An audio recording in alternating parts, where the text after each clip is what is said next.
오늘 하나님께서 주시는 말씀을 보겠습니다. 오늘 하나님께서 주시는 말씀은 시편 76편입니다.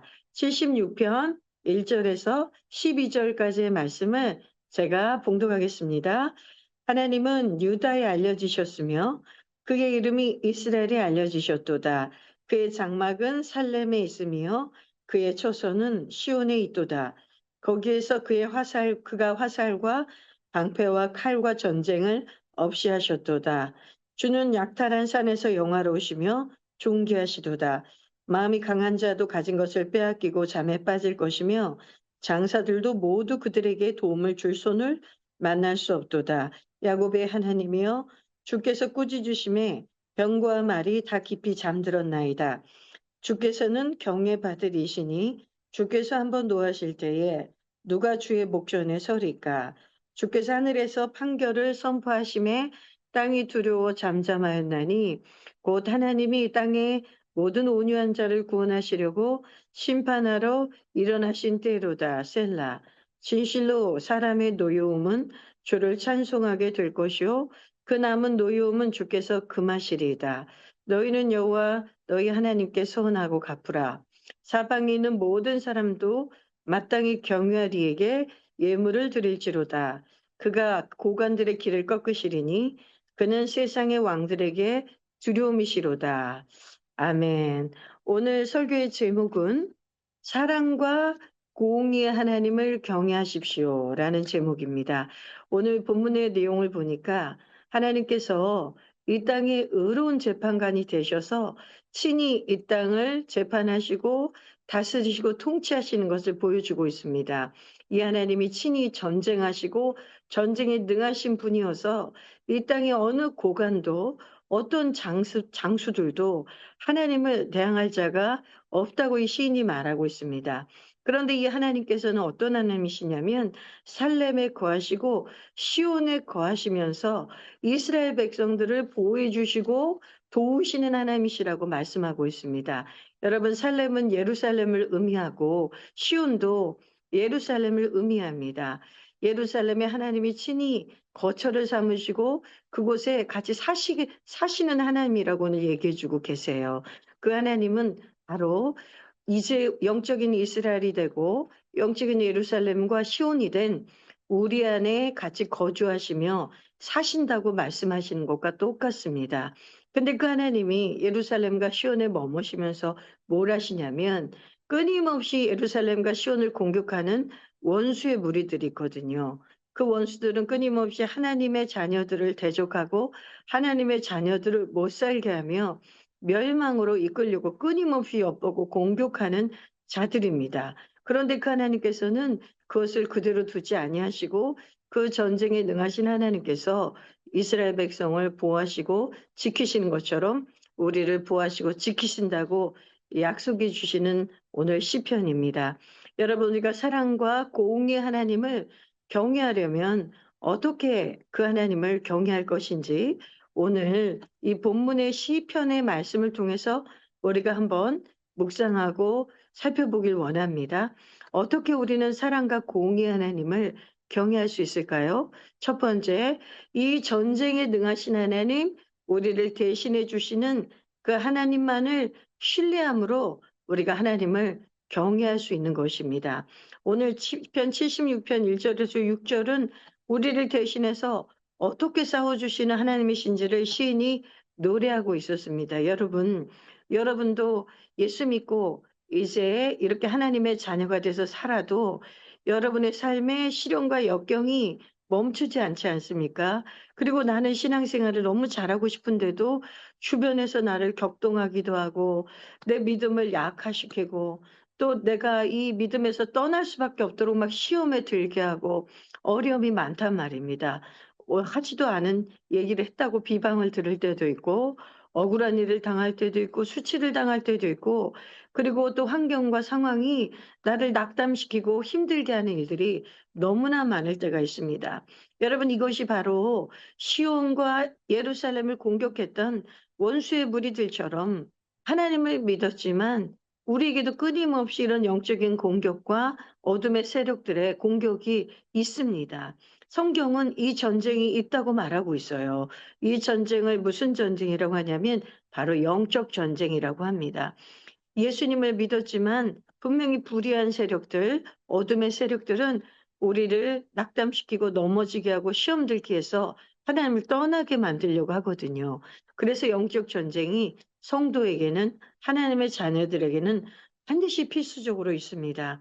그래서 여러분이 하나님을 믿다가 이렇게 시험에 든 일이 있을 때 그것을 이상히 여기면 안 돼요. '아 전쟁이구나.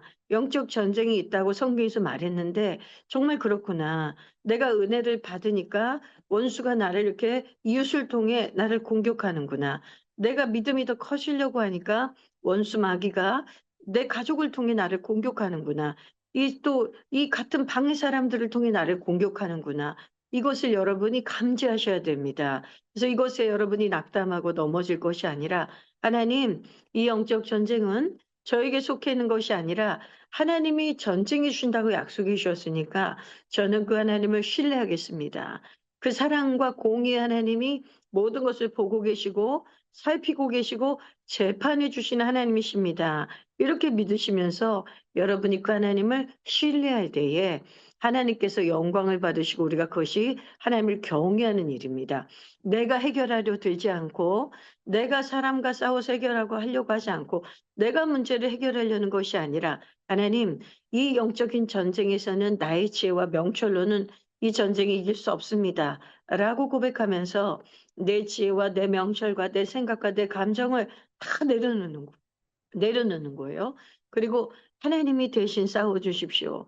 하나님이 지혜롭게 해결하여 주십시오. 그리고 하나님께 다 맡겨 드리면서 신뢰하는 것이 우리가 사랑과 공의 하나님을 경외하는 것입니다. 두 번째, 우리가 어떻게 하면 하나님, 사랑과 공의 하나님을 경외할 수 있겠습니까? 그것은 크고 두려우신 하나님께 합당한 영광을 돌림으로 우리가 하나님을 경외할 수 있습니다. 크고 두려우신 하나님, 마땅히 경배를 받으시고 경외함을 받으실 그 하나님께 영광을 돌리는 거예요. 오늘 76편 7절의 말씀을 다시 한번 읽어 볼게요. 주께서는 경외 받으리시니 주께서 한번 노하실 때 누가 주의 목전에 서리이까. 주님은 영광을 받으시고 경배를 받으시고 높임을 받으실 우리가 경외해야 될 대상이라고 이 시인이 얘기하고 있습니다. 여러분 주기도문에서 예수님께서 제자들에게 주기도문을 가르쳐 주셨죠? 여러분들도 주기도문을 다 외우고 있을 텐데 예수님이 가르쳐 주신 이 주기도문의 첫 번째 기도의 내용이 뭔지 기억하시나요? 하늘에 계신 우리 아버지여, 이름이 거룩히 여김을 받으시오며. 이것이 예수님이 가르쳐 주신 첫 기도입니다. 하나님의 이름이 거룩히 여김을 받으시기를 기도하라고 예수님이 가르쳐 주신 거예요. 왜 그렇습니까? 하나님은 마땅히 경배받으시고 경외받으실 이시기 때문에 우리가 그 하나님의 이름에 합당한 영광을 올려 드려야 된다는 것이에요. 여러분 이름이라는 히브리어는 쉔이라는 단어거든요. 쉔. 근데 그 쉔의 그 히브리어 단어 쉔의 의미가 이름이란 뜻도 있지만 명성, 평판, 그리고 권위 이런 뜻이 있습니다. 그러니까 하나님의 이름이 거룩히 여김을 받는다 했을 때 이름에 하나님의 이름만이 아니라 하나님의 권위, 하나님의 지위, 하나님의 명성, 그 평판은 거룩히 여김을 받아야 된다는 거예요. 그리고 거룩하다의 히브리어가 카다시거든요. 카다시. 근데 그 카다시의 뜻도 무엇이냐면 거룩하게 하다, 성별에서 구별하다 그런 뜻도 있고 성별하게 선언하다라는 뜻이 있어요. 그러면 하나님의 이름이 거룩히 여김을 받는다는 것을 이 히브리어 원어의 의미로 다시 해석해 본다면 하나님의 권위가, 하나님의 지위가, 하나님의 이름이 거룩하게 지켜져야 되고 거룩하게 선언되어져야 된다는 것이죠. 자, 여러분 우리가 사랑과 공의 하나님을 항상 경외할 뿐으로 알아 그분의 이름을 거룩히 여기는 삶을 살아야 돼요. 그럼 그 거룩히 여기고 하나님을 경외하는 그 영광을 돌리는 삶이 무엇일까요? 우리가 늘 하나님의 이름에 합당한 찬양을 드려야 돼요. 하나님의 그 이름에 합당한 영광을 올려드려야 돼요. 무엇을 하든지 하나님께 먼저 영광을 칭찬을 하나님께 드려야 돼요. 우리가 그 영광과 칭찬을 나에게 돌리면 안 돼요. 그리고 사람에게 돌리면 안 돼요. 인간에게 돌리면 안 돼요. 물론 우리가 사람에게 감사해야 될 것이 있고 그 사람이 나를 위해서 좋은 일들을 해 줬다면 "감사합니다." 이런 고백은 하는 건 마땅하죠. 하지만 그 사람에게 영광을 돌리는 건 아니에요. 왜냐하면 영광을 받으시고 경외를 받으실 분은 우리 하나님 한 분밖에 없기 때문입니다. 여러분, 우리가 하나님을 믿기 전에는 우리가 무슨 조금만 좋은 일 했거나 잘한 일이 있다면 다 영광을 누구에게 돌렸습니까? 우리 자신에게 돌렸죠. '내가 자시 잘해서 이렇게 된 거지.' 또는 사람에게 그 영광을 돌렸죠. 그렇죠? 우리 북한에서만 해도 모든 영광을 누구에게 돌렸습니까? 김일성에게 돌렸잖아요. 모든 영광을 누구에게 돌렸어요? 어버이 수령님께 돌렸잖아요. 김일성의 아들 김정일에게 돌렸잖아요. 이제는 김정일의 아들 김정은에게 돌렸잖아요. 그렇게 영광을 하나님 대신해서 사람에게 돌리는 것이 그것이 바로 우상인 것입니다.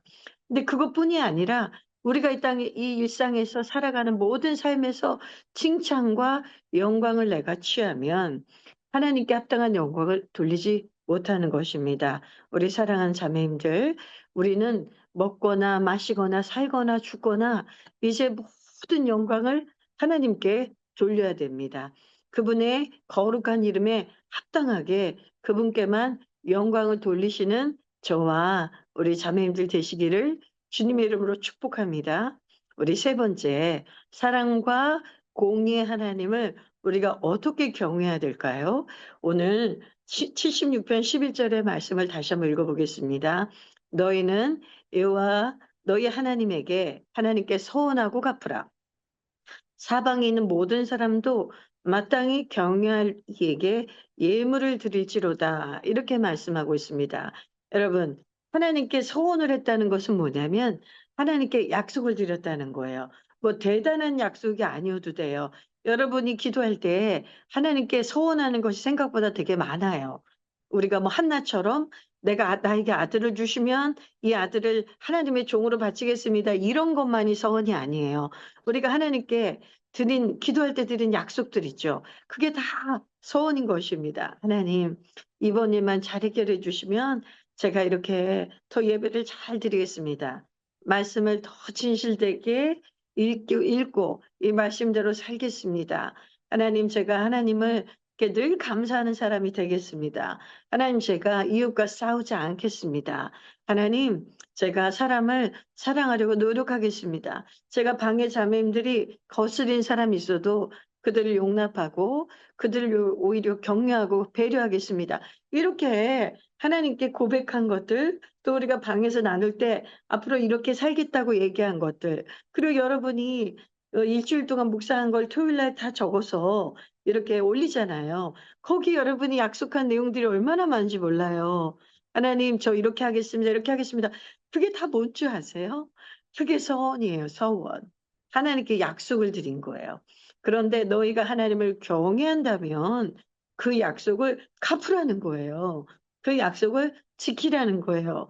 여러분, 한번 돌아보니까 우리가 숙제처럼 과제처럼 그렇게 그럴듯하게 많이 써 놨지만 우리가 입술로 고백한 것들, 글로 쓴 것들을 지키지 못할 때가 너무나 많죠. 저도 그렇습니다. 여러분만 그런 것이 아니라 저도 마찬가지예요. 그러나 우리가 오늘 이 말씀을 또 들으며 '그렇구나. 하나님께 소원을 갚는 것은 이런 것들이구나. 대단한 것만 약속을 지키는 게 아니구나. 내가 하나님께 드린 약속을 지키는 게 소원을 갚는 거구나.' 이것을 여러분이 기억하시고 꼭 하나님께 이 소원을 갚으시는 여러분들이 되시길 바랍니다. 그리고 하나님께 합당한 예물을 드리라고 되어 있습니다. 여러분, 하나님을 경외하고 하나님을 사랑하면 우리가 우리의 마음과 정성, 우리의 형편대로 반드시 예물을 드리게 되어 있어요. 헌금을 드린단 말입니다. 근데 여러분이 그런 마음이 아직 드시지 않으면 억지로 하실 필요는 없어요. 하나님을 경외하고 하나님께 감사한 마음, 그분이 날 구원해 주셔서 그것에 감사를 돌리고 싶은 마음, 내가 하나님께라도 뭐라도 감사의 표시를 하고 싶은 마음, 그 하나님을 경외한 마음이 생기면 우리의 주머니가 당연히 열리게 되어 있어요. 빚을 내서 헌금하라는 게 아니라 내 것을 아껴서 하나님께 드리고, 내 것을 아껴서 나보다 더 못한 사람을 도와주고, 내 것을 아껴서 그렇게 하나님께 예물을 드리는 이 삶이 자연스럽게 이루어집니다. 정말 이상할 정도로 이렇게 자연스럽게 돼요. 저도 예수님을 믿고 나자마자 아무도 저한테 헌금하라고 한 적이 없어요. 그리고 아무도 저한테 11조를 하라고 말한 적도 없어요. 그런데 제가 하나님을 너무 사랑하게 되니까, 하나님을 너무 경외하고 싶은 마음이 막 내 마음에서 솟아오르니까, 아니 당연히 내 물질을 아껴서 하나님께 헌금을 구별해서 드리게 되더라고요. 12조를 드리게 되더라고요. 그래서 제가 그걸 알게 되었어요. '이게 내 힘으로 하는 게 아니구나. 내가 하나님을 경외하고 내 안에 들어오신 예수님께서, 예수의 영이신 성령께서 나를 친히 가르쳐 주는구나.' 아무도 안 가르쳐 줬다니까요. 교회 목사님이나 교회 무슨 선배들이 나한테 "너 이제 교회 다니니까, 하나님 믿으니까, 예수님 믿으니까 이제 주일마다 헌금 가져와. 또는 11조를 드려야 돼." 이렇게 아무도 얘기하지 않았어요. 그런데 내 마음 안에서 솟구치는 거예요. 이거 너무너무 드리고 싶은 거예요. 여러분, 이렇게 드리는 게 하나님을 경외하는 예물이 되는 거예요. 그러니까 여러분, 아직 그런 마음이 안 올라오면 하나님을 먼저 알아가세요. 억지로 돈을 드리고 헌금하라는 뜻이 아니에요. 그 마음이 올라온단 말입니다. 하나님을 경외하게 된다면.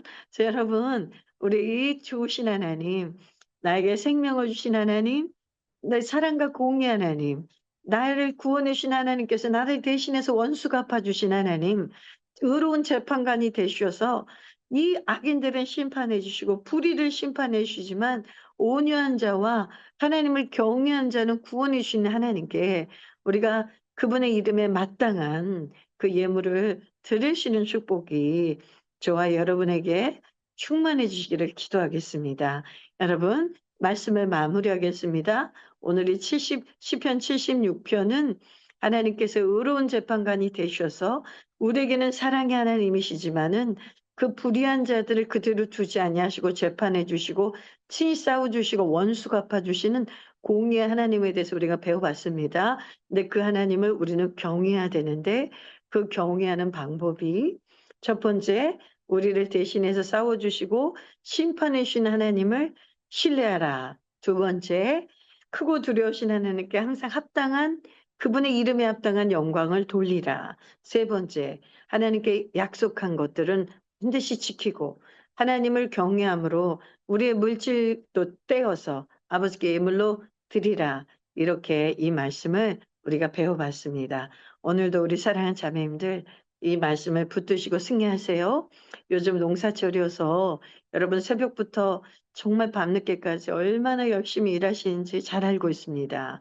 그래서 여러분들 그 고생하시고 일하실 때, 여러분 순간순간마다 어려운 일을 봉착될 때, 어려운 일을 만날 때마다 하나님을 찾으시고 하나님의 도우심을 구하시고 그렇게 나가실 때에 하나님께서 힘 주시고 그 하나님이 순간순간마다 도와주실 줄 믿습니다. 우리 이 시간에 말씀은 마쳤고요. 같이 합심해서 기도하도록 하겠습니다.